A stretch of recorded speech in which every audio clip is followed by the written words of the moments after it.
300 పడకలు దాటిన ప్రభుత్వ ఆసుపత్రికి కేంద్ర ప్రభుత్వము మెడికల్ కాలేజీలు ప్రభుత్వంతో ఇస్తా వచ్చింది. ప్రొద్దుటూరులో మెడికల్ కాలేజ్ 350 పడకలు ఉంది, గవర్నమెంట్ హాస్పిటల్ ఇచ్చింది. ఈ కాలేజీని ఎత్తుకుని పోయి అక్కడ పులివెందులో పెట్టుకున్నాడు. ప్రొద్దుటూరులో ఉండబడిన డిస్ట్రిక్ట్ రిజిస్టర్ ఆఫీస్ తీసుకుపోయి రాయచోట్లో పెట్టారు.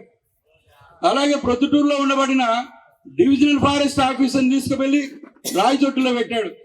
అంటే ఈయన జిల్లా కేంద్రంతో పాటు ప్రభుత్వ కార్యాలయాలను కూడా అమ్ముకోగలిగిన ఏకైక ఎమ్మెల్యే శివప్రసాద్ రెడ్డి గారు. కరోనాలో కూరగాయలు అమ్మే వాళ్ళ దగ్గర కూడా ఈ దరిద్రుడు డబ్బులు వసూలు చేసినాడు.